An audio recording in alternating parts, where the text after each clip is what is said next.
সুবহানাল্লাহ, কেমন আছেন আপনারা সবাই? ওরে সুবহানাল্লাহ, যেই শীত পড়ছে, ওরে সুবহানাল্লাহ, যেই জোলা শীত, আর সুবহানাল্লাহ মনে করেন যে গাল মুখ করে বেহা হইয়া যায়। এরপর মনে করেন যে কথাই কইতে পারি না, এই শীতের চলে খাতার তলের মধ্যে উঠতে ইচ্ছা করে না। বরিশালে করে যারা খাতার গাছটি কইয়েছে, হ্যাঁ এই ঘুমের তো না গিয়া খাতা খাতা বালিশ টাইনে লইয়া অঙ্কাম, বুঝলেন? আর সুবহানাল্লাহ, মগো পেলে আর বাদ দিয়ে দিছে। হ্যাঁ, মোস্তাফিজেরে বাদ দিয়ে দিছে।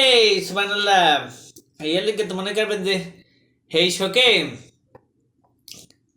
খুব কষ্ট লাগিয়ে গেছে, বুঝলেন? কি লিগে যে এই বিল হরে হারে, মানুষ মানুষ কিন্তু একদম ফ্রেশ মনের অধিকারী হইতে হবে। ব্যাপারটা বলতে হইবে, ফ্রেশ মনের অধিকারী যদি না হয়, হ্যালে মনে করবেন যে একসের ঝগড়াঝাটি লাগিয়েই থাকে। আর সুবহানাল্লাহ, ঝগড়াঝাটি কি ভালো কন? এই এরপরে মনে করবেন যে আমার খালি খিদা লাগে, বুঝলেন? মাইসে করে ঝগড়া, কারণ ঝগড়া করলে পেট পারবে, খান খাইতে হইবে। ব্যাপারটা বলতে হইবে, খান না খালি পেট পারবে। বলো, বোঝে না, হনে না, খালি একসে মানুষের কি ঝগড়া করে করতে পারি না। এত সুন্দর খান থাকলে আর মনে করেন যে কিছু লাগে। বিসমিল্লাহ।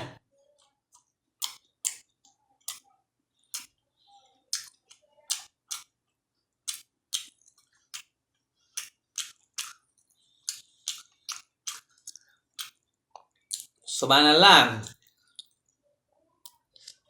আজ কি দিয়ে খাম জানেন? হাঁসের মাংস প্যাক প্যাক, হেয়ার পরে আবার রুটি বিদা, আর জিবে মানে না। অনেক কথা কইছি, বহুত কথা কইছি, এত কথা মোর কাছে ভালো লাগে না।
আমাকে লাগে মনে করবেন যে খাদ্য এলে মনে করেন যে একটা আসনে আসনে কথা আয় পরে মনের মধ্যে, বুঝলেন?